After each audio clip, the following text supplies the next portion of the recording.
Balabiren, kapayapaan mga kamanlalakbay. Narito tayo muli sa ating podcast, The Pueblo Amante de Maria. Tayo na bayang sumisinta sa mahal na Biren. At babalik po tayo sa Cavite, sa Biren ng Santo Rosario. At kasama Amen. natin muli dito si Brother Ivan. Hello, Brother Ivan. Viva la Virgen po, kapayapaan po sa lahat ng ating mga kamanlalakbay. Welcome po muli sa ating episode na ito ng Pueblo Amante de Maria.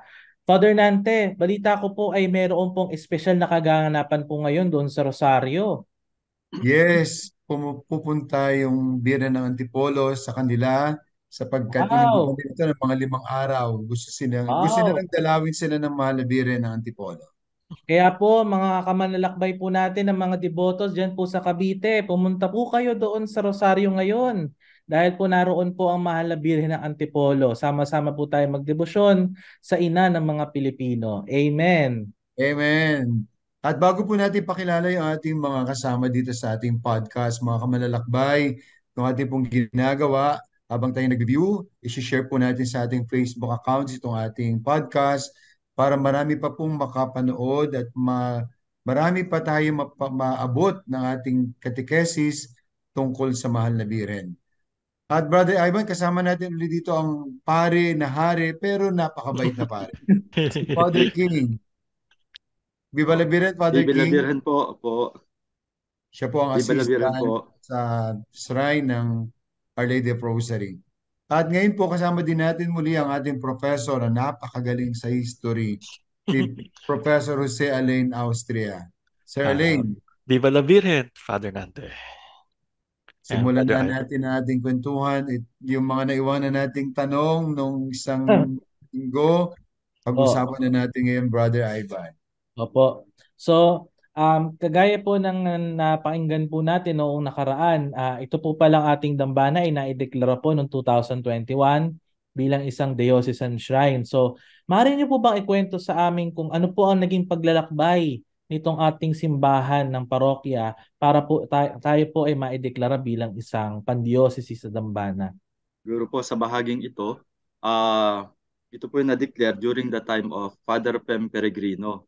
Hmm. At ito po ay naging bahagi noon naging concern ito ng Parish Pastoral Council. Dahil nakita nga po na yung ibang mga parokya ay na-declare at nakita naman na talagang ang devotion sa ating Birhen ng Santissimo Rosario ay malakas. So isa ito sa mga sinuggest no, na sana ay mabigyang pansin. At ito po ay mabilis sa pangyayari kasi nung iniayos yung mga dokumento at nagpapirma sa mga tao, talagang napakarami pong nakibahagi. At, pagkatapos po noon, ipinasa ito sa Presbyteral Council ng Diocese, pinag-usapan, at sa pangunguna ng obispo ay inaprubahan naman na ito yung maideklarang isang dambanang pang-dioceses. And if I may add, no, nangyari lahat yan sa panahon ng pandemya. Yes Oh. po. No, okay. Naalala ko, lockdown kasi katatapos ko lang magkasakit ng Delta variant. Oh. Oo, nung nagkaroon ng nang dineclare yan shrine, kaya tandang-tanda ko yun, kagagaling lang namin theme. So at that time, madami pang restrictions, no? So yung celebration medyo muted siya. Kasi nga, nasa kagalagitnaan pa tayo noon ng pandemya ng 2021. So natatandaan ko yun na hindi, alam kong may, pero hindi ako makapunta sa simbahan dahil nga, alam na natin. Kaya Okay? marami din magandang nangyayari nung pandemic, di ba? Mm-mm. Amen. Bilang isang dambana po, mahalaga dito sa ang buhay liturhiya, lalo na sa misa at kumpisal. Gaano po karami yung mga pagdiriwang ng sakramento ito sa inyong dambana at paano niyo po iniimbita sa dambana mga deboto na magsimba at magkumpisal? Father Opo. King. So, mula po nung ito ay maging shrine, ay binuksan po namin ang mangungumpisal pagkakatapos ng misa, no? Para talagang may oras ang pari, maliban lang po linggo kasi nga po sunod-sunod ang schedule. Pero pagka mga weekdays po, lagi naming pinapaalaala na ito ay panahon para sa mga gusto magkumpisal. At simula po nung ako naging pari dito, lagi po yan. Hindi natatapos ang isang linggo na may dalawa, tatlo na lumalapit pag pangkaraniwang araw para mangumpisal.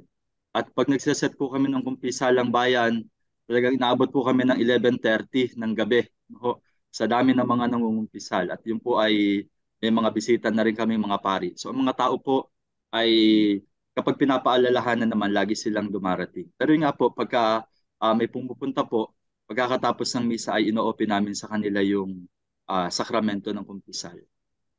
Amen. Isa rin po magandang tanong po mga kamanlalakbay. Tanong po natin sa ating mga guests po ngayon. Diba, ayon po kasi sa mga aspeto po ng isang dambana, hindi lang po dapat nakikilala ang shrine sa pagpapalaganap ng debosyon, kundi pati na rin po sa misyon at aksyon.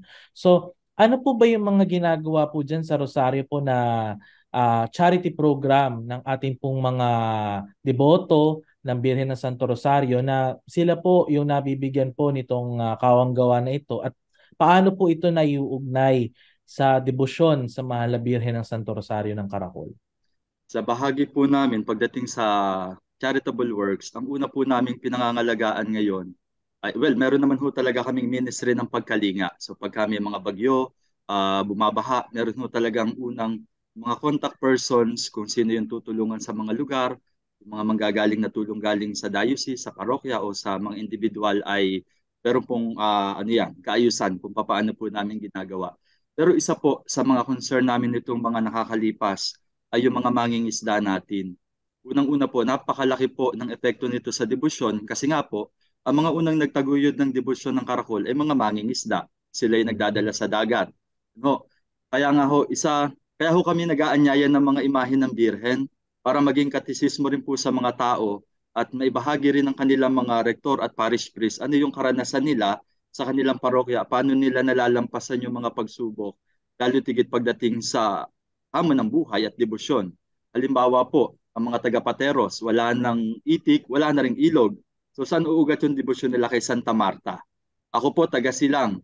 Ang debosyon po namin sa Birhen ng Candelaria may kaugnayan sa pagsasaka. Napakahalaga sa amin ng ulan. Pero dahil nga po konti na lang yung nagsasaka ngayon, so wala nang halaga kung umulan man o hindi.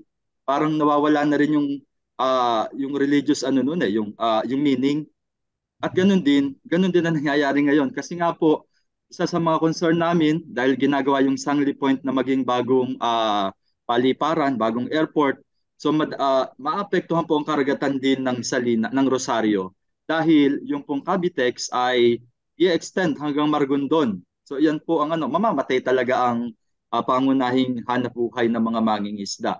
Kasi masisira po yung mga corals. Several years ago po, isa sa mga naging proyekto ng parokya ay yung mga artificial na mga ano natin sa ilalim ng dagat, mga corals.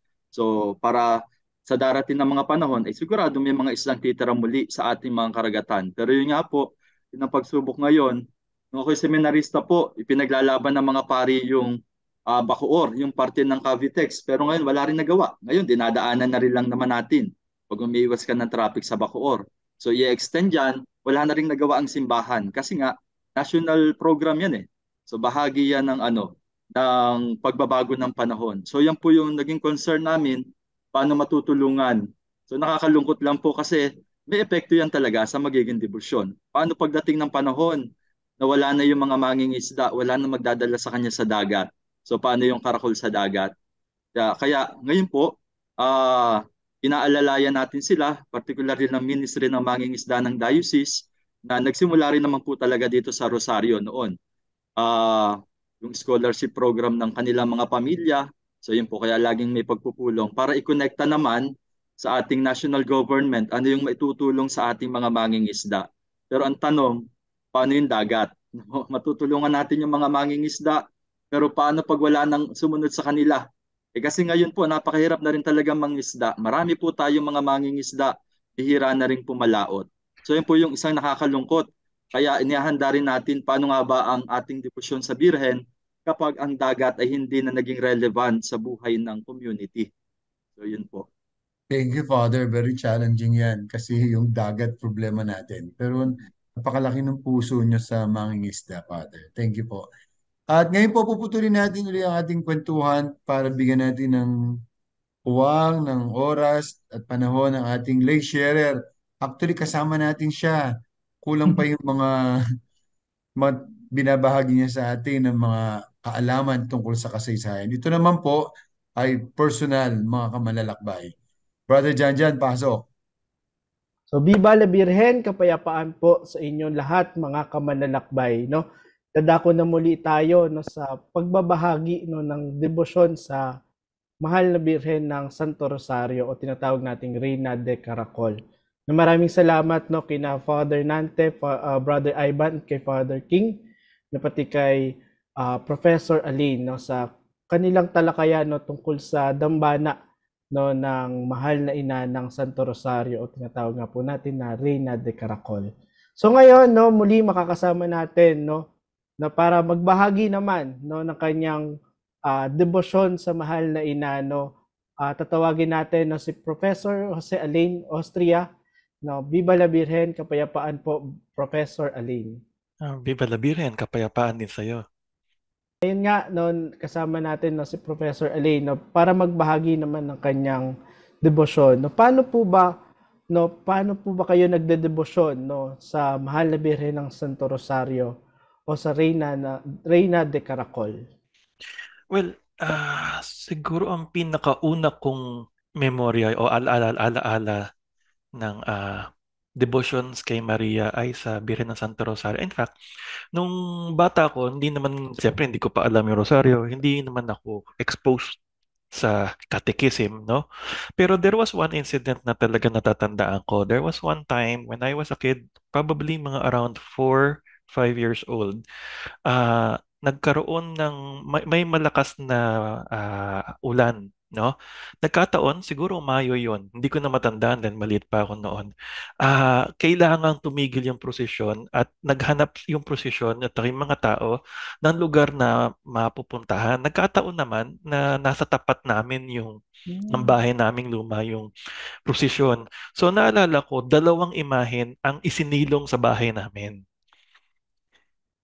Ang imahen ng Birhen ng Antipolo na natatanda, basang-basa, pati ang imahe ng Santo Rosario. It's interesting na itong dalawang ito ang unang pagkakataon na naging conscious ako. Meron palang Birheng Maria. And then it was there that it was explained to me na who is Mary is. Because prior to that, wala naman akong alam masyado sa religion. So, my first memories of Marian devotion is associated particularly with Our Lady of the Rosary, no? So, but of course, ano ba yung mga aking devotion? Mostly in my life, it's more of the rosary itself, etc., etc. But I always remember yung storya nitong mahal na Birhen ng Santo Rosario, no, na nagsimula siya sa isang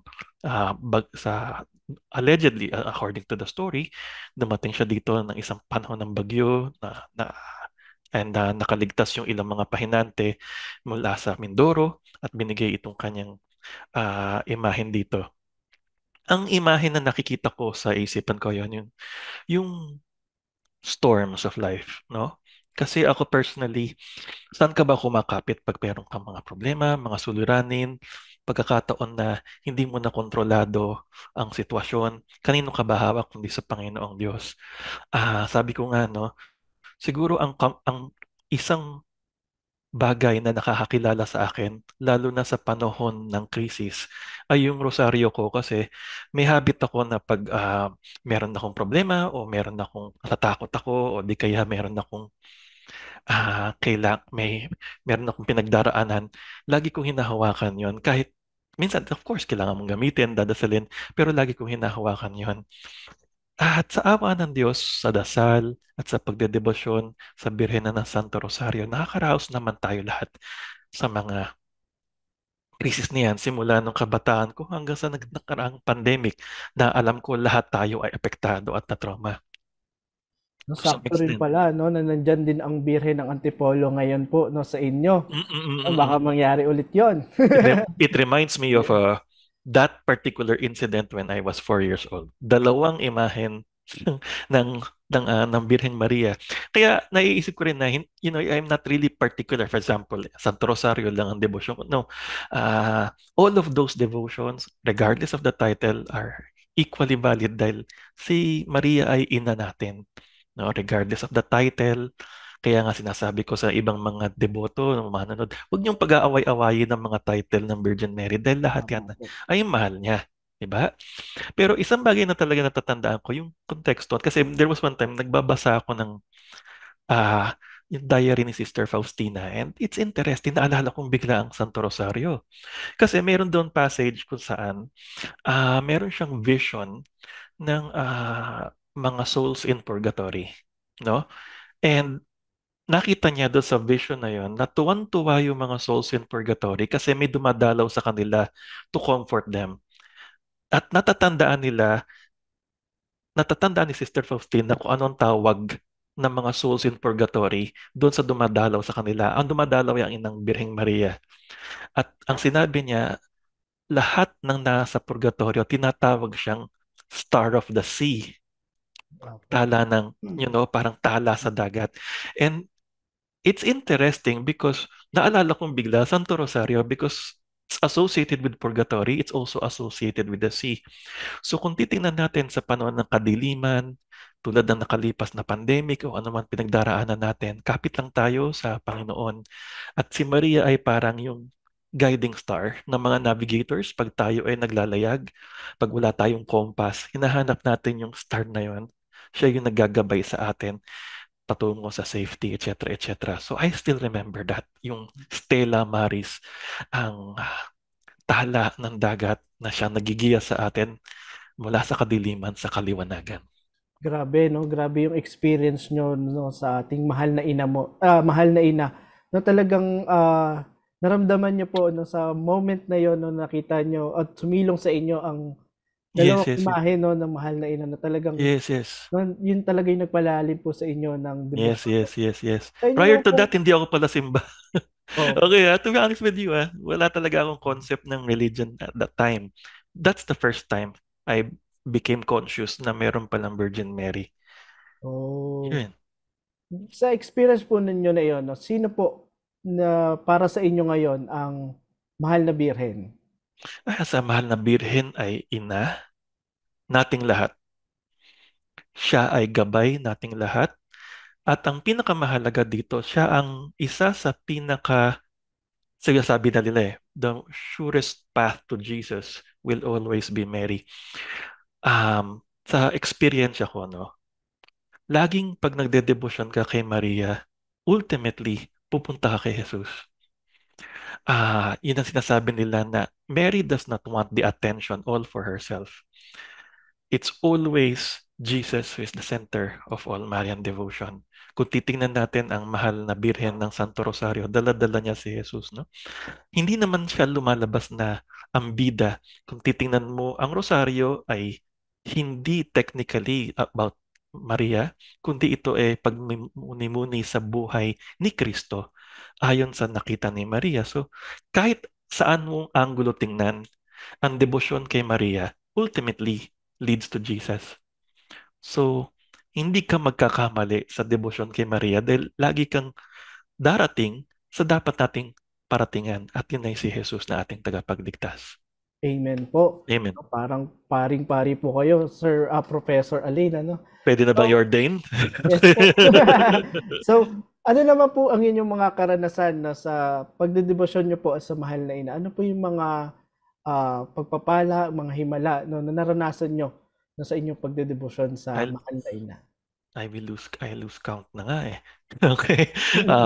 Pero madami mga kagalingan, particular, no? Itong pandemic has been very difficult kasi like in my case, nagkaroon ng dalawang medical emergency sa amin, no? Yung ama ko at ina ko nagkasakit on the same day and they have to be hospitalized in two different hospitals dahil nga pandemic noon.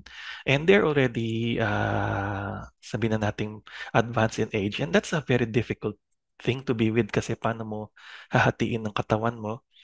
We have two patients, my parents, both of them sick in two different hospitals. Hindi mo alam kung mabubuhay sila o mamatay. Sa awa ng Diyos, andito pa kasama sila. At naalala ko, yun ay napakalaking grasya mula sa Birhen ng Santo Rosario na sila ay kasama pa natin ngayon. At mas malakas kumpara ng 3 years ago. Lumakas sila ngayon. Kaya natutuwa ako doon sa yun palang himala na para sa akin. At Grabe. marami pa. Yes po. Talagang pinagpapala po kayo ng mahal na ina, no? Maraming salamat, no, Professor Alain, no, sa inyong pagbabahagi, no, ng inyong paglalakbay, no, kasama ang mahal na ina, no, simula nung pagkabata nyo, no, talagang patuloy po kayong ginagabayan ng ating mahal na ina. Okay, Sa ating maraming pong mga kamanlalakbay, no, napakinggan natin na talagang tunay nga, no, na ang ating mahal na ina ay nakikilakbay, no, sa atin, no, sa ating araw-araw na struggles, no, sa buhay, no, nandyan ang ating mahal na ina. No, maraming salamat muli, no, sa ating sharer, no, kay Professor Elaine. No, magbabalik na muli tayo, no, kina Father Nante, Brother Ivan, Father King, at kasama niyo po muli si Professor Elaine na sa ating kalawang bahagi ng podcast na ito. Muli, Viva la Virgen, kapayapaan po sa inyong lahat, mga kamanlalakbay. Viva la Virgen! Salamat Sir Elaine sa iyong sharing. Mm. Isipin mo, ikaw pa pinuntahan ng mahal na Birhen. Amen. Mahal ka niya. Buti na lang sumagot ka ng yes. Para ipagdalaw ng Prinsang Elizabeth sa kanya, di ba?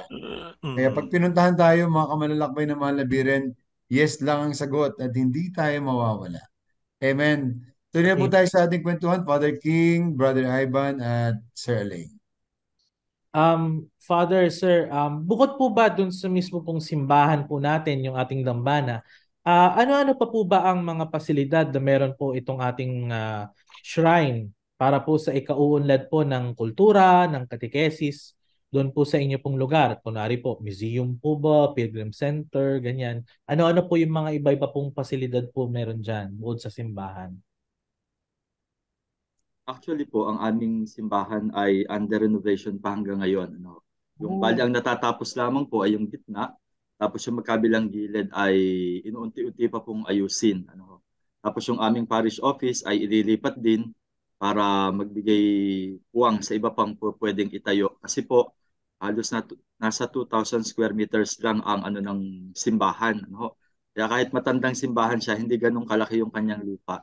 Pero kapag may mga pangangailangan, siguro po para sa mga bisita na pupunta rito ng mga manlalakbay, ang binubuksan po namin lagi ay yung aming parish hall, yung Marian Hall. So talaga po iyon para sa mga bisita at mga ibang gawaing pangsimbahan. At yung pong aming Catholic school na nasa likod ng simbahan at ng kumbento ay nahihiram din po namin paminsan-minsan kapag talagang kailangan. Pero para sa mga taga rito, katulad nga po, dahil ang Birhen naman ang laging dumadalaw sa mga communities, yung kanilang mga covered court, yung kanilang mga open spaces ang nagagamit naman pagdating sa mga formations. Thank you, Father King. Father King at Sir Elaine, meron pa po ba kayong mga plano o hakbang para o mga programa o proyekto para dyan? Bukod po ngayon sa para meron kayong renovation, restoration, para po sa darating pa ng mga panahon, meron pa po ba kayong mga projects? Actually po ngayon, ang pinaghahandaan po namin talaga ay yung nilalakad po para sa canonical coronation ng Birhen. Yun po ang dahilan kaya hindi namin masagot yung 30 years anniversary. Dahil doon pa nakafocus. Tapos, katatapos lang din po ng mga nakarang event. Halimbawa po, yung pagdiriwang ng 175 years ng pagkakatatag ng parokya, yung pagiging dambanang pang-dioceses. So, yan po ay isa sa mga masasabi nating hakbang. Pero in the near future, ang amin po munang pinaghahandaan ay ang kanyang canonical coronation. Hopefully po ay ipagkaloob po ito ng ating Santo Papa. Pero alam niyo po, pagkadating mo sa mga programa, masarap pong maglunsad ng mga programa sa parokya, no? Dito sa Rosario. Kasi po, laging game ang mga tao. Aminin ko po, minsan, hindi nawawala yung may mga hindi pagkakaintindihan o minsan may mga simpleng kompetisyon. Pero pag sinabi mong para sa Birhen, nabubuo yan. Nabubuo ang sambayanan. Kaya pagdadating po sa ganyang mga bagay, halimbawa po yung pagdalo ngayon ng Birhen ng Antipolo, yan po talagang pinanabikan ng mga tao. Nung yan ay aming binanggit pagkatapos dumalo ng Birhen de Guian ng ermita, talagang ang mga tao lagi na nagtatanong, Father, kailan ba? Tutuloy natin yan, tayo magkakarakol, tayo ganto, ganyan. Kasi Birhen yan eh. Yung parang, nakita mo yung alab ng debosyon. Kaya, kung ako po nag-organize, hindi ako natatakot sa gastos. Ang musiko, andyan lagi ang ating pamahalaang bayan. Pagdating sa ibang mga yung mga nagpapakandila na, may nagpapabulaklak, no, at lahat. No? So yun po ay isa sa mga yaman ng parokyang ito. Kaya pagdating po sa mga programa, siguro kahit biglaan man o matagal ay kayang-kaya ng mga tao lagi mag-adapt. Amen. At alam nyo, Father King, aabangan namin yung pagsasooli nyo dito ng mga labirin. Kasi Brother Ivan, magkakarakol sila paakyat dito sa Antipolo. Wow, napakaganda. Pero hindi naman Nakakatuwa. simula sa Cavite ha. Dito lang sa may harapan ng simbahan. Ah, sayang, akala Pero ko mula Cavite. excited na rin ako para makita yun. Okay po, nakakatuwa po iyan. Ngayon po bilang panghuling tanong po sa inyo pong dalawa, Father and Sir, no? Sa ilan pong mga salita, paano po ninyo masasabi na itong dambana po ninyo ng Birhen na Santo Rosario ay tanda ng pananampalataya para sa mga taga Cavite at para rin po sa mga debotong dumarayo rito? Saan po ang aking pong pag-unawa ng simbahan, tayo ay, ang simbahan ay hindi lamang yung bato, kundi yung mga tao. At pagdating po dito sa parokyang ito, sa dambana ng Santissimo Rosario, ay buhay na buhay yung simbahan. Kasi nga po, ang yaman namin dito ay ang tao. At napapatunayan po yan, siguro nga dahil nga sa dami ng mga challenges na dumating sa bayang ito. Una, yun nga po, pag may dumarating na mga bagyo, ay isa ito lagi sa mga apektado. Pero makikita mo kahit bumabagyo at alam mong maraming binaha, pagkatapos ng kinabukasan linggo, yung mga binaha nagsaserve pa rin sa simbahan at pinagtatawanan na lang nila kung hanggang saan yung pumasok na tubig sa kanila. So makikita mo, itong mga taong ito ay parang pinanday na rin ng iba't ibang mga karanasan. At kapag may pumupunta rito, yung mga taong nagsaserve ay may kanya-kanya ring kwento tungkol sa Birhen. Halimbawa po, yung aming kapisanan ng Birhen, yung ministry ng pagkalinga, pag umaalalay, lalo tigit sa panahon ng Kwaresma, kapag meron po mga nagpipilgrimage, talagang tinityaga nila yan. At masipag silang magkwento tungkol sa Birhen. No? Kung meron man, halimbawa, pag pumunta ka ng Kaysasay, di ba, nagkukwento ng mga batang nagtitinda ng kandila, yung tungkol sa Birhen nila. Dito rin, kayang-kayang ikwento ng mga simpleng kababaihan at kalalakihan yung kanilang pananampalataya na nakaugat sa kanilang debosyon sa Birhen. Kaya po, para sa akin po, bagamat ilang salita, napahaba ako, ay talagang yung sambayanan ang sentro. No? Kaya ang simbahan ay patuloy na umuunlad kahit marami pong challenges sa panahon natin. Thank you, Father King. Brother Arlene, ikaw naman. Doon sa, naalala ko doon sa ginagawa kong essay sa kasaysayan ng debosyon na to, no? Yung para sa canonical coronation yun kailangan. May napansin ako na as early as kasi ang golden age nito was in the 1970s, 80s eh. And in the 1990s, nagkaroon ng radical change sa Cavite. Tandaan natin, ang Rosario Cavite ay ikalawa sa pinakamaliit na bayan sa Cavite, isa sa pinakamababa pagdating sa geography, kaya lagi may binabaha. Tapos, naging host kami ng isang export processing zone. So, literally, overnight, nagbago ang Rosario from a rural fishing village town into a modern industrialized stuff. So, in less than one generation, I mean, paglaki namin na overturn yung aming mundo na all of a sudden, nagbumagsak ang pangingisda. Ang dagat ay hindi na ganun kaimportante sa iba. Nagkaroon na ng marapakaraming tao. We're 100% urban na. We're one of the most congested towns in Cavite. Pinakamadaming tao. May concern na baka mawala ang debosyon ng Santo Rosario dahil nga sa pagbabago, lahat ng pagbabagong ito. And what's interesting, that was in the 1990s at dumaan na ang pandemya, dumaan na ang lahat ng mga pagbabagong ito at nandyan pa rin ang debosyon. At ang maganda nito, minsan, mas alam pa ng mga kabataan sa mga Facebook, mas active pa sila kaysa doon sa matatanda. Sabi ko, ang debosyon sa Birheng Maria ay hindi namamatay. Nagbabago lang ang forma nito. At nakita ko yung mga kabataan that they're very fiery or zealous over it.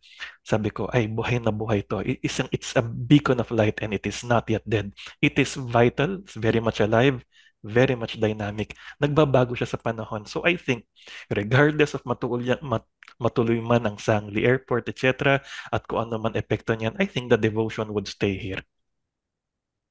Amen. Amen. Maraming salamat, Father King. Maraming salamat, Sir Elaine. Salamat din, Brother Ivan. At ngayon, ano ang ating challenge para sa podcast na ito? sa ating Siyempre episode. po, tayo po ay nagsama-sama po ngayon upang parangalan po ang Birhen po ng Santo Rosario. So, wag po nating kalimutan mga kamanlalakbay na bilang isang pamilya po, dapat po tayo po ay nagkakaroon ng pagkakataon magdasal ng Santo Rosario bilang isang pamilya. So, wag po natin kakalimutan mag-rosary. At yan po ay isa rin po sa mga hakbangin po natin na sana po ay yung ating pong Facebook page ng ating shrine po ay ating pong tangkilikin, promote po natin, like and follow. Ating pong hanapin po sa Facebook yung Reyna de Caracol Rosaryuhan. Tama po ba, Father King? Yun po yung pangalan ng FB page. So, Reyna de Caracol Rosaryuhan. So, like po natin iyon. At makikita po natin doon ngayon yung pong pagdalaw po ng Birhen ng Antipolo doon po sa Rosario. Amen. Ang hindi gumawa ng assignment, Ano po ba Father natin na kaya? papangit. Mapangit. Ay, Walang gustong pumangit sa mga taga Cavite. Kaya gagawa sila ng assignment.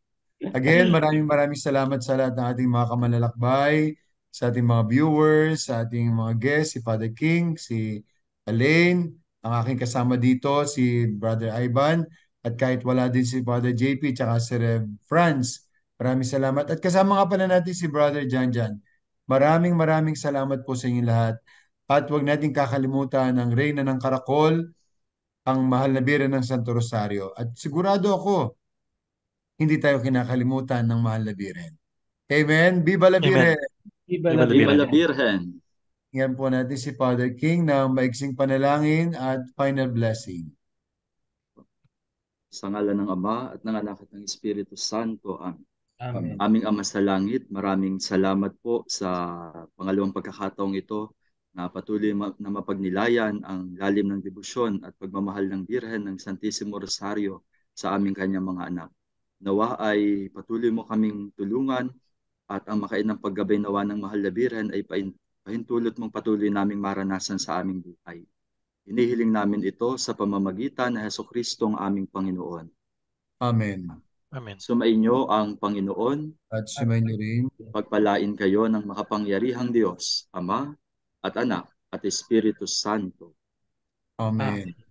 Viva la Virgen! Viva la Virgen! Salamat po, Father. Salamat po.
the image of Nuestra Señora del Rosario de Caracol de Cavite inspires such exuberant devotion, manifestation or expression of their devotion through music and dance.